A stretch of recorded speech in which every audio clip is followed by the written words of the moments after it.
Good morning everyone. चलिए आज के क्लास में आपको बहुत कम समय में बहुत चर्चित विषय के बारे में बहुत सारी बातें ऐसा बताएंगे जो एग्ज़ामिनेशन व्यू से काफ़ी इम्पॉर्टेंट है और वो चर्चित भी, आप लोग विश्वास भी कीजिएगा कि वास्तव में एग्ज़ामिनेशन व्यू से वो बहुत ज़रूरी है। जैसे आपको सबको पता है कि कोरोना नामक वैश्विक महामारी ये दुनिया झेल रहा है, जानते हैं। तो हम क्या, बहुत सारे लोग कहेंगे कि इससे जुड़ी जितनी ही बातें होंगी वो करंट अफेयर्स के अंतर्गत आएगा। और आप जानते होंगे कि एग्जामिनेशन में करंट अफेयर से जुड़ी हुई बातें भी आपको ज़्यादातर पूछी अब जाती है, ये जानते होंगे। तो हम चाहते हैं कि आपको कोरोना से जुड़ी हुई जितनी भी बातें हैं और जुड़ी हुई बातें हैं जिससे क्वेश्चन एराइज हो सकता है, वैसे क्वेश्चन को आपको हम बताऊं, जानेंगे। तो इसके लिए आपको एक वीडियो बना रहे हैं आपको या क्लास ले रहे हैं जो कहेंगे। तो इसमें हम कोरोना से जुड़ी हुई बातें बताने जा रहे हैं, आप गौर से सुनेंगे। और सिर्फ आपको क्वेश्चन को निकाल करके आपको हम बताने जा रहे हैं, आपको ये साफ पता चले कि ये वास्तव में क्वेश्चन पूछने लायक है, ऐसा रहेगा। तो चलिए कोरोना से जुड़ी बातें आपको हम बताने जा रहे हैं, गौर से सुनेंगे। तो सबसे पहले आपको हम बता दें कि जो आप कोरोना कहते हैं, कोरोना ये सबको पता है कि ये है क्या। तो सबसे पहले बता दें, कोरोना जो है आपको विषाणुओं का समूह है, एक ग्रुप ऑफ वायरस। पहला क्वेश्चन बन गया आपका कि कोरोना क्या है। तो कह सकते हैं कि एक ग्रुप ऑफ वायरस। और ये जानते होंगे कि वायरस जो है रोग को फैलाने में मदद करती हैं, सबको जानते होंगे। बहुत सारे क्लास में हम बताते रहते थे कि विषाणु से होने वाले रोग, यही छोरे खट्टे हिंग पोड़े चेक ट्रिक बताए थे, याद होगा। तो ये साफ पता चलता है कि विषाणु से रोग होता है। तो सबसे पहला क्वेश्चन ये बन गया कि कोरोना क्या है। तो आप कहेंगे कि एक ग्रुप ऑफ वायरस यानी विषाणुओं का समूह है। विषाणुओं के समूह को कोरोना कहा गया। आपको हम बता रहे हैं आपको कैसे विषाणुओं का समूह है, आपको हम बता दें। विषाणुओं के समूह को आपको कोरोना वायरस कहा गया, ध्यान देंगे। तो अब देखिए, सबसे पहले बात आपको ये हम बता दें, आपको एक क्लियर कर दें। ये जानते होंगे, जैसे आप यहाँ पर देखेंगे, जैसे आप इसको देख रहे हैं, इस फिगर को देख रहे हैं कि ये आपको विषाणुओं का समूह है, ढेर सारा है। तो पूरे को हम कोरोना कहेंगे, बता देंगे। पूरे के समूह को क्या कहेंगे? कोरोना। अब गौर करेंगे तो इसमें कई तरह के वायरस आते हैं। आपको ये विषाणुओं का समूह है कोरोना। तो देख रहे हैं कोरोना का फिगर आपको पता होगा। ऐसे पहला क्वेश्चन बन गया। दूसरा क्वेश्चन ध्यान देंगे, ये बनेगा कि जो कोरोना जो शब्द है या कोरोना जो वर्ड है किस भाषा का शब्द है। कोरोना जो शब्द है किस भाषा का शब्द है। तो आंसर होगा लैटिन। ये भी बन गया बेटा आपका आंसर, कौन होगा? लैटिन। कोरोना किस भाषा का शब्द है तो क्या कहेंगे? लैटिन।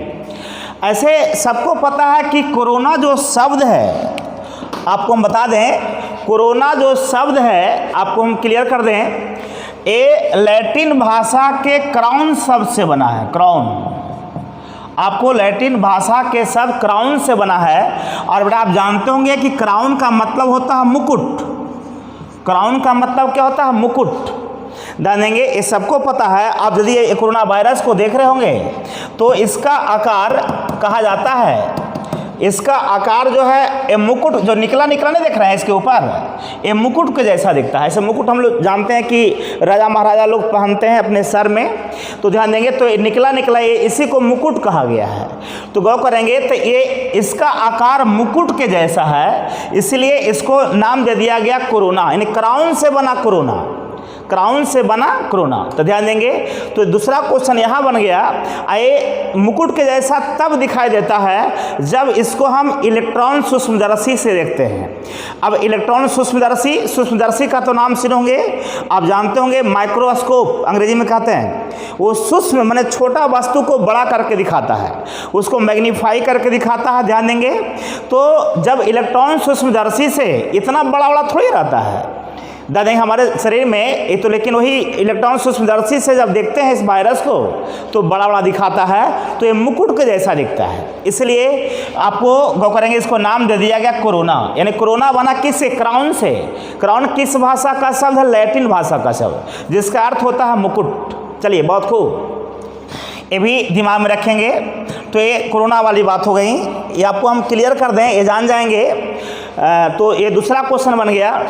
और एक चीज़ और हम बता दें, आप सबको पता है कि कोरोना जो वायरस है, इससे जो रोग होता है उसको कहते हैं कोविड-19 या कोविड-19 की बात कर रहे हैं आप, जाने ये रोग का नाम है। ये ध्यान देंगे, क्योंकि मन में कन्फ्यूजन रहता है कि क्या है कोरोना, क्या है कोविड।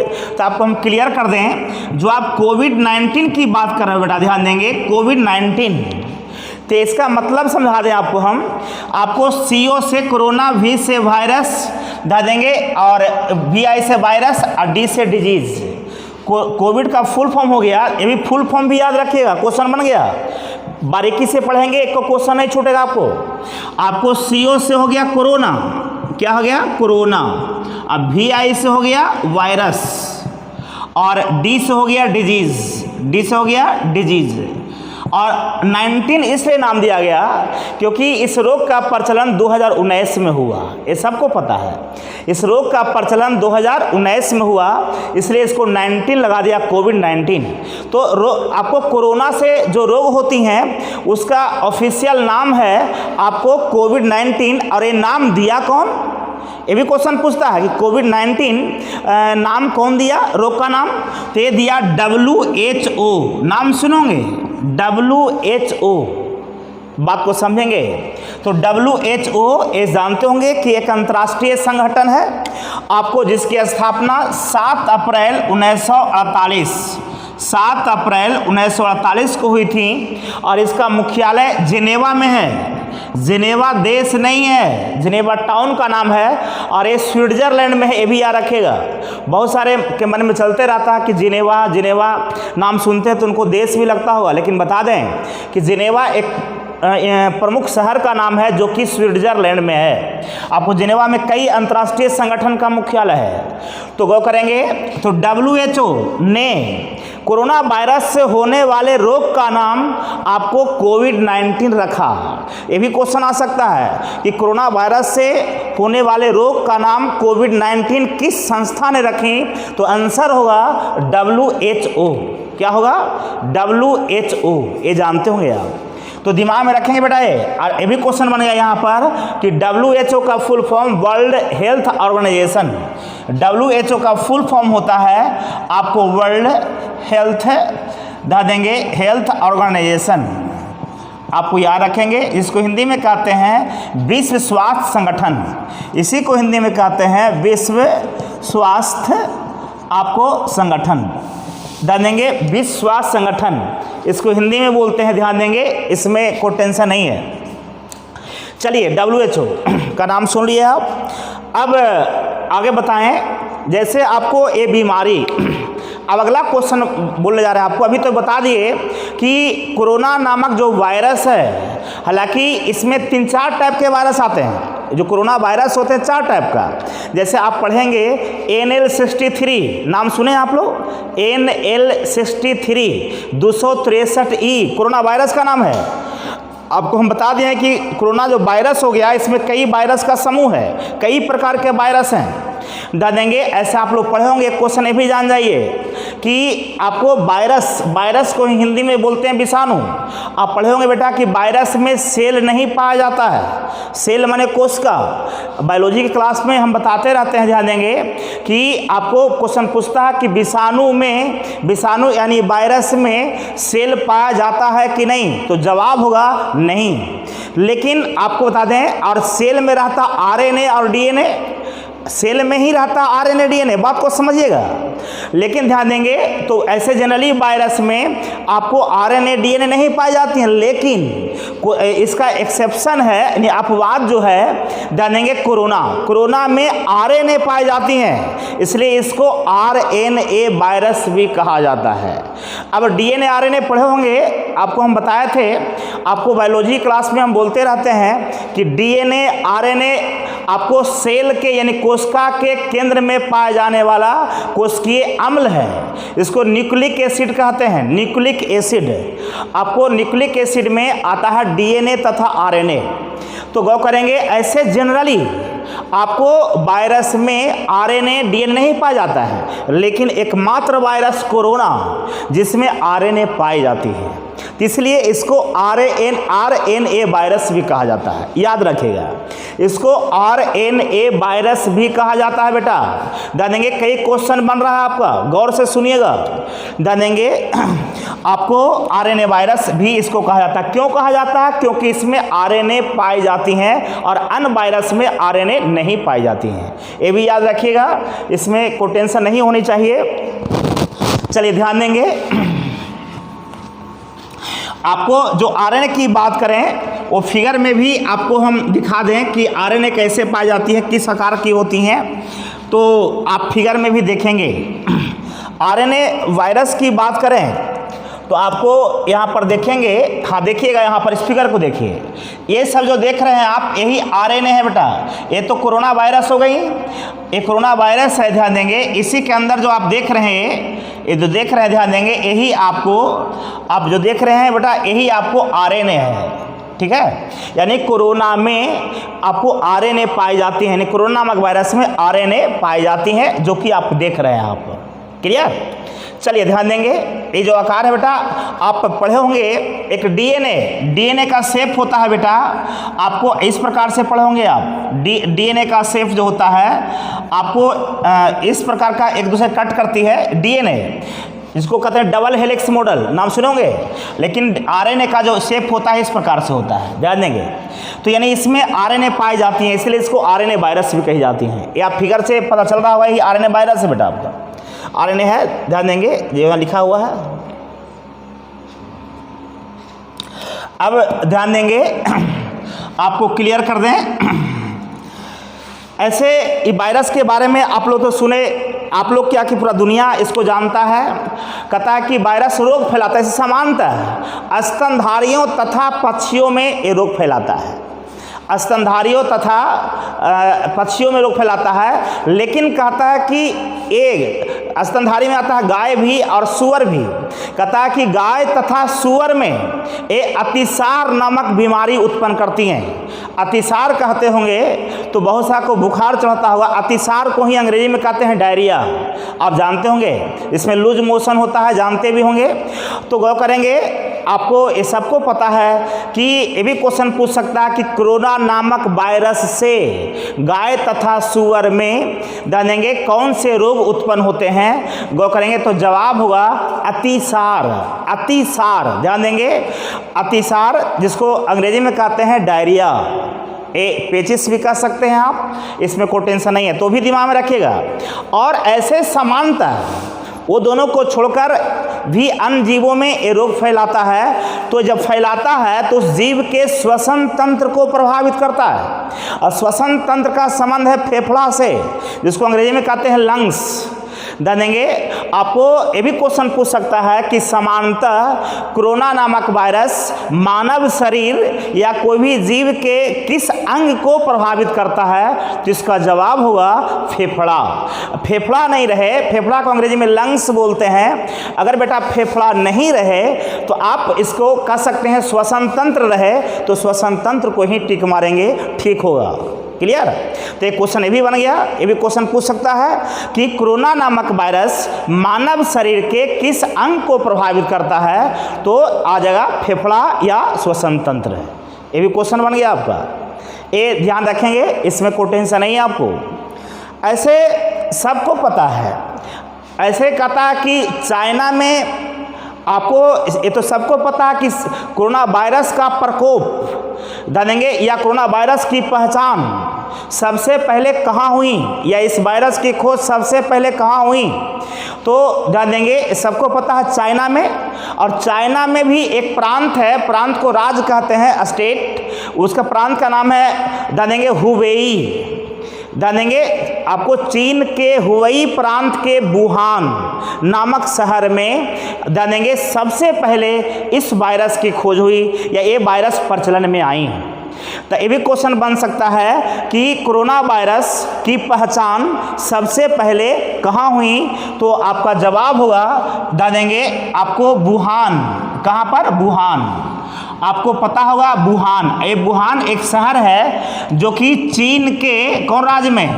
चीन के हुबेई प्रांत, हुबेई, चीन के हुबेई प्रांत में, हुबेई, चीन के हुबेई प्रांत में।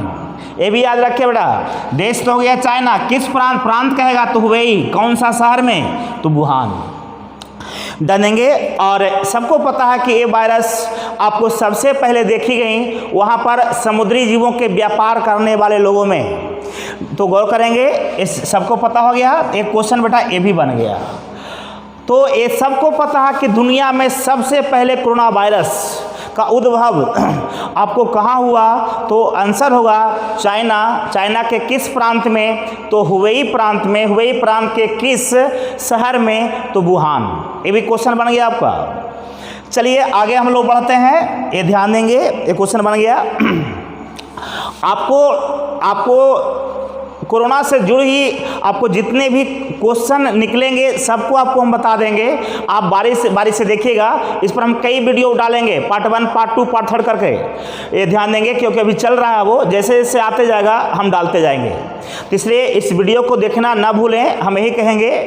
तो ये चलिए, तो अब यहाँ पर ध्यान दें।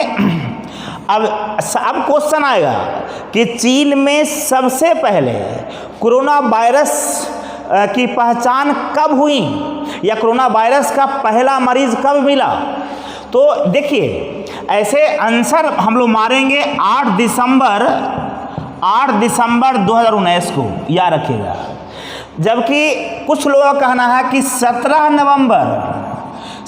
नवंबर 2019 को आपको चाइना में कोरोना वायरस की पहचान हो चुकी थी। लेकिन WHO जो एक अंतर्राष्ट्रीय संस्था है, लेकिन WHO जो कि एक अंतर्राष्ट्रीय संस्था है, उन्होंने कहा कि नहीं, आपको चाइना में 8 दिसंबर 2019 को कोरोना के पहला मरीज मिले हैं। हम लोग इसी को मानेंगे, लेकिन कुछ लोगों का कहना है कि चाइना में आपको 17 नवंबर 2011 को ये मिल चुका है। लेकिन WHO कहना है कि नहीं, 21 दिन बाद 8 दिसंबर को वहाँ पर कोरोना के पहला मरीज मिले। हम लोग को आंसर मारना है 8 दिसंबर ही मारना है। तो सबको पता है कि 8 दिसंबर 2019 को पहला कोरोना पेशेंट मिला आपको चीन के हुबेई प्रांत के वुहान नामक शहर में।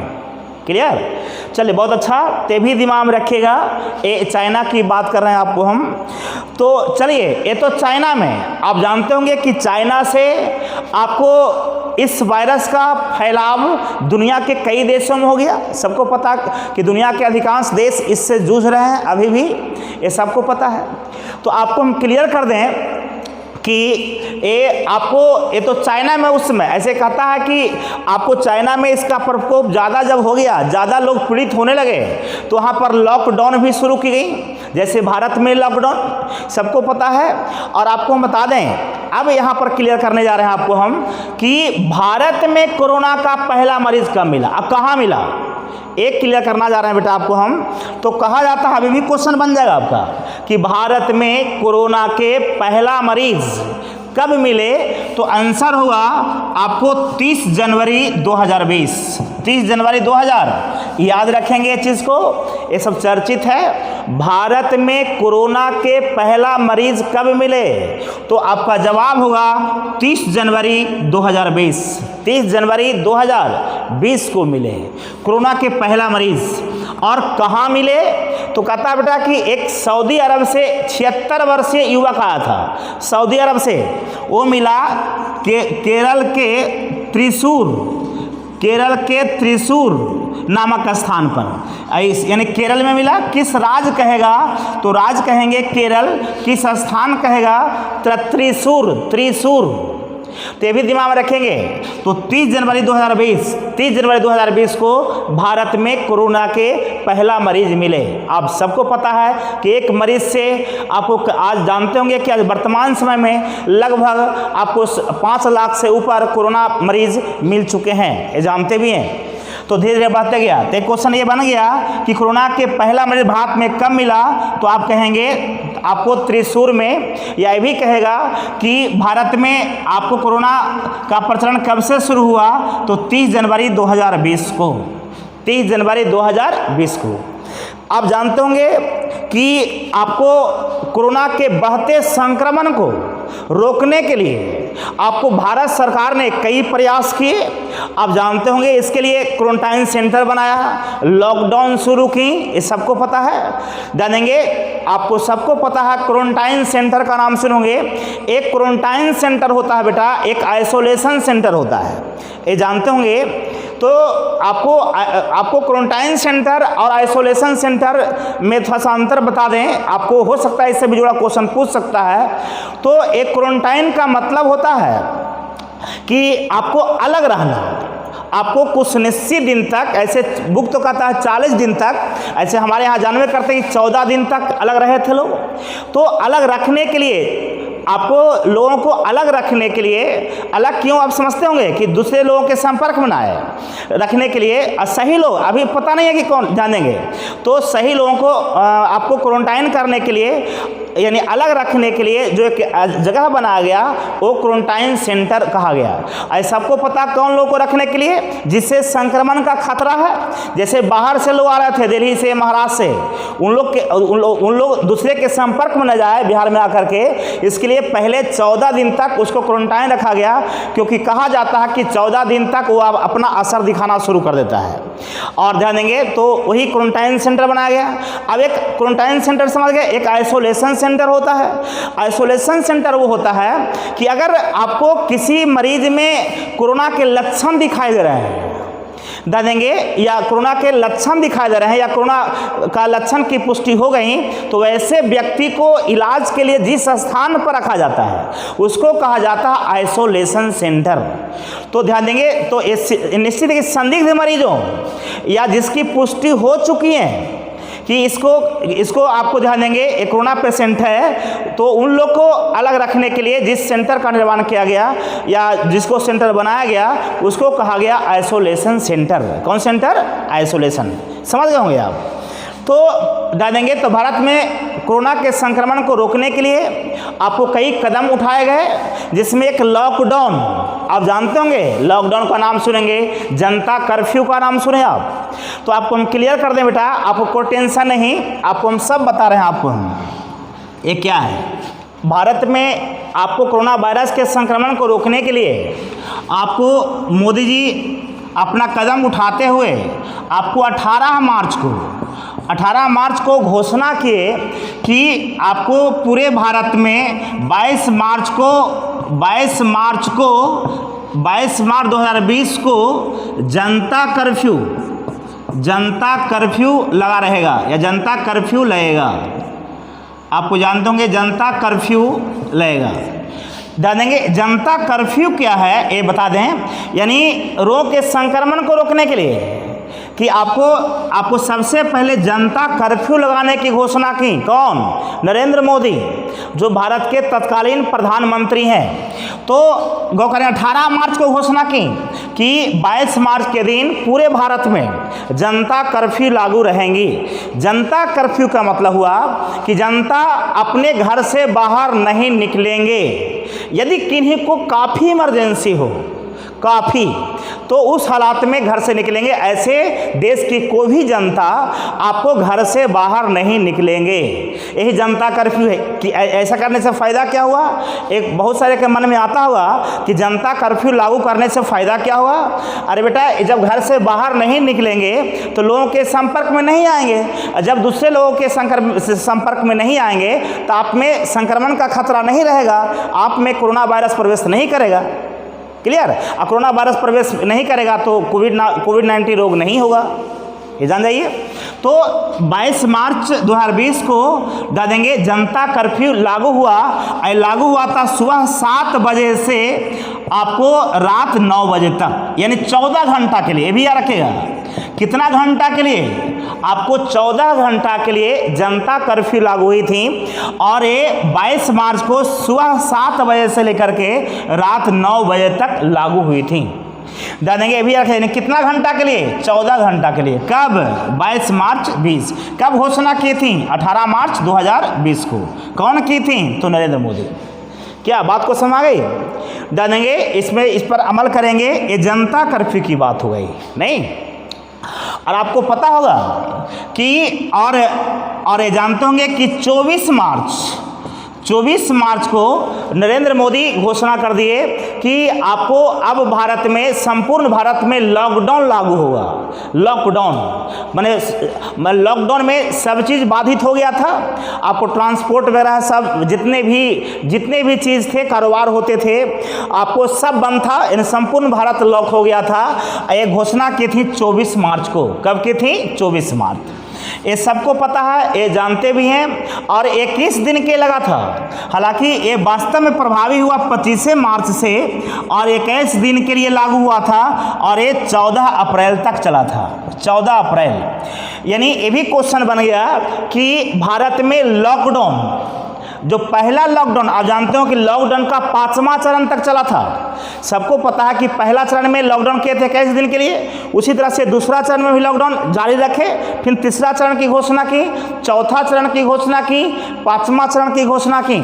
तो सभी चरण को भी जानना है कि आपको करंट अफेयर्स में पूछ सकता है आपका। तो पहला चरण ध्यान देंगे, सबको पता है। आपको पहला चरण की घोषणा की थी 24 मार्च को। और ये बेटा ये पहला चरण, यानी लॉकडाउन का पहला चरण कब चालू हुआ? तो ये कहेंगे 25 मार्च से लेकर 14 अप्रैल, 21 दिन के लिए। और ध्यान देंगे फिर, और सबको पता है, फिर आपको लॉकडाउन का जो दूसरा चरण शुरू हुआ, लॉकडाउन का जो दूसरा चरण शुरू हुआ बेटा, वो हुआ 15 अप्रैल से। और 15 अप्रैल से ये चला आपको 15 अप्रैल से चला आपको 3 मई तक। के मई तक? 3 मई तक। आपको लॉकडाउन का दूसरा चरण जो शुरू हुआ था आपको 15 अप्रैल से 3 मई तक। 3 मई तक। और तीसरा चरण जो शुरू हुआ, ये ध्यान देंगे, ये सबको पता है। आपको जो लॉकडाउन का दूसरा चरण स्पष्ट हो गया कि 15 अप्रैल से लेकर के 3 मई तक 2020 में। और लॉकडाउन का जो तीसरा चरण शुरू हुआ बेटा, ध्यान देंगे, आपको 4 मई से लेकर के 17 मई तक, या मई कहते हैं आप लोग, ये लॉकडाउन का तीसरा चरण। लॉकडाउन का चौथा चरण जो शुरू हुआ वो 18 मई से लेकर आपको 31 मई तक। आपको ये चौथा चरण। अब 5वां चरण जो है लॉकडाउन का, वो 1 जून से लेकर के 30 जून तक। ये सबको पता है, जानते भी होंगे। तो लॉकडाउन के चरण भी याद रखेंगे कि भारत में कोरोना वायरस के संक्रमण के रोकथाम के लिए आपको लॉकडाउन कितने चरणों में संपन्न हुई? तो आप कहेंगे 5 चरण में। ये भी पूछ सकता है बेटा कि पहला चरण कब से कब तक, दूसरा चरण कब से कब तक, तीसरा चरण कब से कब तक, जानेंगे। तो ये भी दिमाग में रखेंगे, इसको भी याद रखेंगे आप, ये जान जाइए। तो ये था लॉकडाउन, ये सबको पता है। अब तो अनलॉकडाउन शुरू हो गया है। अनलॉकडाउन के मतलब जो लॉकडाउन था उसमें कुछ ढील दी गई हैं, ध्यान देंगे, उस पर हम चर्चा करेंगे। पहले ये दिमाग में रखेंगे आप। चलिए, ये सबको पता है कि कोरोना संक्रमण के रोकथाम हेतु तत्कालीन प्रधानमंत्री आपको नरेंद्र मोदी ने आपको बहुत सारे कदम उठाए। और इनके साथ साथ इनके निर्देश पर कई राज्य सरकारें भी आपको इसके संक्रमण के रोकथाम हेतु कई कदम उठाए। अब ध्यान देंगे, इस दरमियान आप जानते होंगे इसके संक्रमण से आपको भारत की इकोनॉमी को गहरा आघात पहुंचा है। ये सबको पता है, जानते भी होंगे। अर्थव्यवस्था चौपट हो गई है, देंगे उसको पटरी पर लाना है। बहुत सारे लोग काफ़ी प्रभावित हुए, खास कर करके मजदूर वर्ग के लोग जो डेली कमाते थे खाते थे, वो लोग काफ़ी प्रभावित हुए हैं। तो इन लोग को देख रेख के लिए, इन लोग को सहायता के लिए आपको सरकार ने, भारत सरकार और राज्य सरकार ने कई अहम कदम उठाए हैं। उन कदमों के बारे में आपको हम बता दें। आपको पता होगा, आप जानते होंगे, प्रधानमंत्री जन धन योजना का एक अकाउंट खुला था। आपको प्रधानमंत्री जन धन खाता खुला था, देंगे। तो इस घटना के यानी कोरोना संक्रमण के दौरान आपको जनधन का जो खाता खुला था गरीब वर्ग के लोग के लिए, जनधन का जो खाता खुला था गरीब वर्ग के लोगों के लिए बेटा पहले ही खुला था। तो प्रधानमंत्री नरेंद्र मोदी ने घोषणा की है कि जिसका जनधन खाता खुला हुआ है उसमें प्रत्येक महीना आपको 3 महीने तक आपको 500 रुपया डाली जाएंगी, देंगे। तो जनधन खाता में क्वेश्चन बन गया, जनधन खाता में कितने रुपये डालने की बात कही गई? आपको 3000 रुपया, सॉरी 500 रुपया। आपको कितने महीने तक? तो 3 महीने तक। एक क्वेश्चन यहाँ भी बन गया कि प्रधानमंत्री आपको कोरोना संक्रमण काल के दौरान जनधन खाता में प्रति माह कितना रुपया आपको देने की घोषणा की है? तो 500 रुपया। कितने दिनों तक? तो जिसका जवाब होगा आपको 3 महीने तक। कितने महीने तक? 1। क्या ऐसा करने से अरे 500 रुपये महीना मिलता, कुछ तो राहत मिलेंगी। इतना ही नहीं, आपको ये तो प्रधानमंत्री, अरे कई राज्य सरकारें ने भी कई घोषणा की हैं। आपको सबको पता है कि कोरोना के रोकथाम के लिए उड़ीसा सरकार एक कोरोना यानी कोविड-19 हॉस्पिटल बनाने की घोषणा कर दी है। तो हॉस्पिटल कोविड-19 हॉस्पिटल का ही नाम रहेगा, देंगे। तो निश्चित है कि कोविड-19 हॉस्पिटल में कोरोना मरीज का इलाज होगा ऐसे जनरली। तो ये भी क्वेश्चन बन सकता है कि आपको कोरोना वायरस के संक्रमण को रोकने के लिए कोविड-19 हॉस्पिटल बनाने की घोषणा, कोविड-19 हॉस्पिटल यानी अस्पताल बनाने की घोषणा किस राज्य सरकार ने की है? तो इसका जवाब होगा उड़ीसा सरकार। कौन सरकार? उड़ीसा सरकार। अरे कुछ सरकार ने देंगे ये भी घोषणा की है कि आप जानते होंगे अरविंद केजरीवाल का नाम सुने आप, दिल्ली के मुख्यमंत्री इन प्रेजेंट टाइम, देंगे। दिल्ली के मुख्यमंत्री अरविंद केजरीवाल ने एक घोषणा कर दी है कि दिल्ली में जितने भी रिक्शा चालक हैं सबको 5000 रुपया देने की घोषणा की है। तो ये भी क्वेश्चन पूछ सकता है कि आपको कोरोना संक्रमण काल के दौरान किस राज्य सरकार ने देंगे वहाँ के रिक्शा चालकों को 5000 रुपया देने की घोषणा की है? तो इसका आंसर होगा देंगे दिल्ली सरकार। और दिल्ली सरकार मतलब अरविंद केजरीवाल सरकार। क्लियर? ते भी दिमाग में रखेंगे, ये सबको पता है, ये राहत पहुँचाने के लिए ऐसा कदम उठाया गया है। एक चीज़ और नाम सुनोगे, देंगे आपको राहत पहुंचाने के लिए, ये सबको पता है, आप जानते होंगे कि आप सबको पता कि पीएम केयर फंड का नाम सुनोगे। पीएम केयर फंड, देंगे। पीएम केयर फंड में आप जानते होंगे कि इस फंड में बहुत सारे लोग आपको दान देते हैं। जो पैसा आता है उस पैसे से आपको कोरोना के संक्रमित मरीजों का हित होता है, ये जान जाइए। इसके लिए नहीं कहता कि आपको अक्षय कुमार ने इतना दिया पीएम फंड में, फलाना ने इतना पैसा दिया। उसी तरह से आप जानते होंगे एक टीम है आपको सनराइजर्स हैदराबाद आईपीएल टीम है, नाम सुनोगे, देंगे। आईपीएल टीम एकमात्र ऐसा टीम है जो पीएम केयर फंड में 10 करोड़ रुपया देने की घोषणा की है। तो भी क्वेश्चन पूछ सकता है कि किस आईपीएल टीम ने आपको पीएम फंड में 10 करोड़ रुपया देने की घोषणा की है? तो जवाब होगा देंगे सनराइजर्स हैदराबाद। सनराइजर हैदराबाद, ये दिमाग में रखेंगे, ये सबको पता है।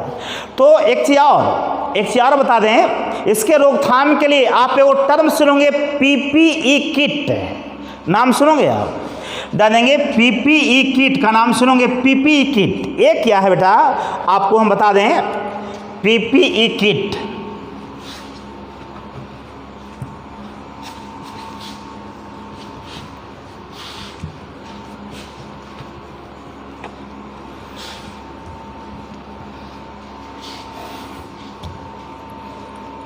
आप पीपीई किट का नाम सुने होंगे, ये सबको पता है।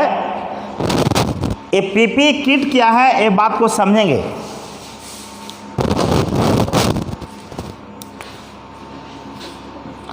पीपीई किट नाम सुने होंगे, इसका फुल फॉर्म जानिएगा, पर्सनल प्रोटेक्टिव इक्विपमेंट, जानेंगे व्यक्तिगत सुरक्षा उपकरण, हिंदी में बोलते हैं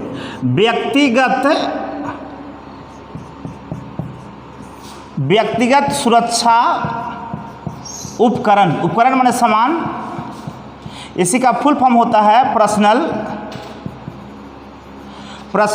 प्रोटेक्टिव इक्विपमेंट, EQUIPMENT। जानेंगे, इसको याद रखेंगे, पीपीई का फुल फॉर्म याद रखिएगा, पर्सनल प्रोटेक्टिव इक्विपमेंट, व्यक्तिगत सुरक्षा उपकरण। पीपीई किट का नाम सुनोगे लेकिन समझ नहीं आते हो, और लेकिन समझिए इसको, कहता कि एक किट पहन लेने से, एक पोशाक है, यूनिफॉर्म है, आपको कोरोना के संक्रमण का खतरा कम हो जाता है। जैसे इसका यूज साफ सफाई करने वाले कर्मचारी जानेंगे और डॉक्टर लोग करते हैं ज़्यादातर, गौर करेंगे। तो पीपीई का फुल फॉर्म जान जाएंगे, एक आपको पर्सनल प्रोटेक्टिव इक्विपमेंट, इसको हिंदी में कहते हैं व्यक्तिगत सुरक्षा उपकरण। तो ये भी एक तो क्वेश्चन ये बन गया। दूसरा बात याद रखिएगा कि पीपीई किट आपको किसने तैयार की, पीपीई किट किसने तैयार की, तो गौर करेंगे, आप सबको पता है कि एक संस्था है DRDO, नाम सुनोगे। तो पीपीई किट किस संस्था ने तैयार की, तो DRDO ने। क्लियर? तो गौर करेंगे, जिसका फुल फॉर्म आप जानते होंगे कि defence research and development organisation होता है। इसका फुल फॉर्म होता है बेटा, ध्यान देंगे, defence research and development organisation. आपको ध्यान देंगे, DRDO का फुल फॉर्म होता है defence research and development organisation. Hindi में कहते हैं रक्षा अनुसंधान व विकास संगठन, रक्षा अनुसंधान व विकास संगठन, DRDO। इससे भी क्वेश्चन पूछता है बेटा आपका कि आपको DRDO जो संस्था है, इसकी स्थापना कब हुई, तो ये बता दें, इसकी स्थापना 1958 में हुई। इसकी स्थापना कब हुई, 1958 में। इसका मुख्यालय कहाँ है, तो मुख्यालय नई दिल्ली में। इसके वर्तमान में चेयरमैन कौन है, तो सतीश रेड्डी। कौन है वो, सतीश रेड्डी, DRDO। तो इससे भी जुड़ी क्वेश्चन कई बार पूछे गए हैं। तो पीपीई किट किसने तैयार की, तो आंसर होगा DRDO ने। DRDO का मुख्यालय नई दिल्ली, स्थापना कब हुई, 1958 में। इसके चेयरमैन कौन है, तो सतीश रेड्डी। कौन रेड्डी, सतीश रेड्डी। ते भी दिमाग में रखेंगे आप। तो ये भी क्लियर हो गया। दूसरी बात आप जानते होंगे कि पीएम फंड में जो सहायता देना चाहते हैं, दान देना चाहते हैं, को भी दे सकते हैं। तो क्या पीएम फंड जो है ध्यान देंगे, जहाँ पैसा जमा होता है वो नरेंद्र मोदी के घर में है, ऐसा तो नहीं है। तो ये अकाउंट है, अकाउंट खुला हुआ है इंडियन ओवरसीज बैंक में। ये भी याद रखिएगा कि पीएम केयर फंड की राशि जो जमा होंगी वो किस बैंक में जमा होगी, तो इंडियन ओवरसीज बैंक, याद रखिएगा। उसी बैंक में ये फंड का अकाउंट है, उसी में जमा लोग करेंगे। तो भी क्वेश्चन पूछता है कि पीएम फंड में जमा होने वाली राशि, पीएम फंड में जमा होने वाली राशि आपको किस बैंक में एकत्र होंगे या कलेक्ट होंगे, तो इसका आंसर होगा आपको इंडियन ओवरसीज बैंक। चलिए यहीं पर छोड़ते हैं। जय हिंद, जय भारत।